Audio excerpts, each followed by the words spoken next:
एक राजा ने एक महल बनवाया और जैसे महल बनवाया तो उसने प्रजाजनों को दर्शन करने के लिए वह महल रख दिया महाराज कि प्रजाजन आएंगी और महाराज हमारे इस महल का दर्शन करेंगी और बताएंगी कैसा लगा कैसा नहीं लगा। तो राजा सबसे पूछता महल में कोई कमी तो नहीं है, कैसा है कैसा नहीं है।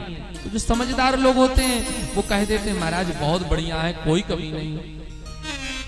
परंतु ये कम पढ़ा लिखा थोड़ा सा बुद्धि से पैदल था, तो उसने कहा महाराज महल तो बढ़िया बना है परंतु महल में ये की कमी है, इसके दरवाजे बड़े छोटे छोटे। राजा ने कहा अरे इतना बड़ा दरवाजा तब भी छोटा लग रहा है। नहीं नहीं महाराज, आप अभी मान लीजिए मर गए तो आपकी इसमें से अर्थी कैसे निकलेगी। अब बताओ, अभी तुम भवन बनाया नहीं, राजा ने रहा नहीं और ये मारने का सिलसिला कर रहा है। महाराज को बड़ा गुस्सा आया, इसको जेल में डालो, इसको बोलने का शऊर नहीं। तब तक धर्मपत्नी को पता पड़ा कि पति कारागार में पहुंच गए बोलने के कारण। ये रोते हुए आई महाराज गलती हो गई, पढ़े लिखे नहीं है ज्यादा और उन्हें समझ भी नहीं है क्या बोलना था क्या नहीं बोलना था। राजा ने बताओ ऐसे बोल रहे थे कि दरवाजे छोटे हैं, आपकी अर्थी कैसे निकलेगी। अब इसकी तो पत्नी महाराज होगी, थोड़ी कम होगी। इसने कहा महाराज इनको ऐसा नहीं बोलना चाहिए था कि आप इतने लंबे चौड़े कैसे निकलेंगे।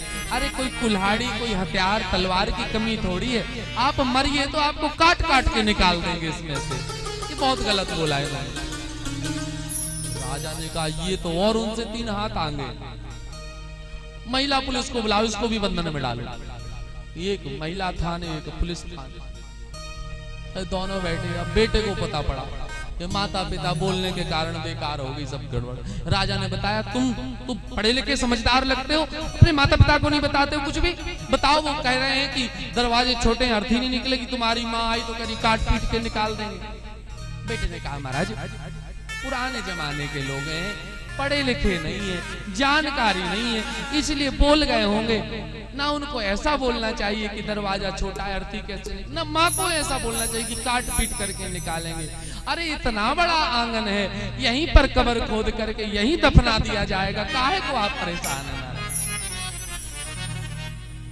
महाराज ने कहा ये पूरा खानदान ही विद्वानों का, यहाँ पर विद्वता की कमी नहीं।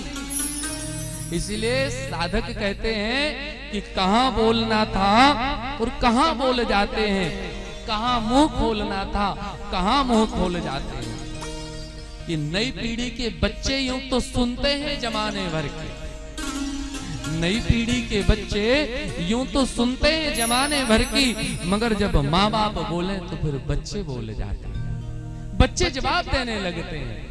और ऊंची दुकानों पर कटाते जेब सब अपनी, बड़ी बड़ी दुकानों पे जाएंगे 5-5 हजार का बिल बनाएंगे और बेटर को ट्रिप में 500 दे करके आएंगे।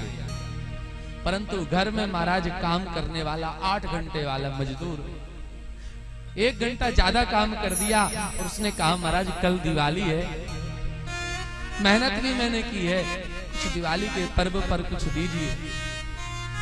कहते हैं कि ऊंची दुकानों पर कटाते जेब सब अपनी। अरे मजदूर बोले तो सिक्के बोल जाते हैं, तो सिक्के खोज करके देने लगते हैं महाराज, यही ले जाओ आज।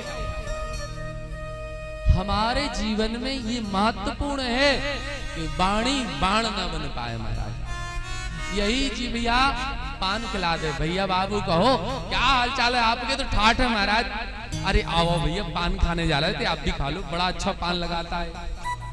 और यही जीवा कह दे महाराज खाए खाए के भैंसा होते जा रहे हो, हाथी जैसे हो जा रहे हो। अब बोल तो उसके हित के लिए रहा है, मगर जीवा है तो उतार करके 4 जूता मारा। मैं अपनी कमाई खाता हूं, अपने बाप की कमाई खाता हूं, तेरा क्या जा रहा है।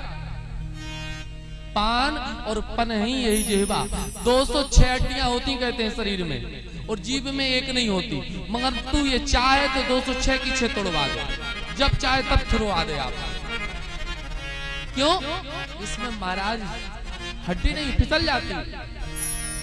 इसलिए वाणी एक अमोल है, जो कोई जान बोल ये तराजू तौर के तब मुख बाहर आन। ये प्रक्रिया है महाराज, पहले मन में सोचिए जो मैं बोल रहा हूँ सामने वाले को तकलीफ तो नहीं देगा, बाण तो नहीं बन जाएगी मेरी वाणी, इसलिए सोच समझ के बोलिए।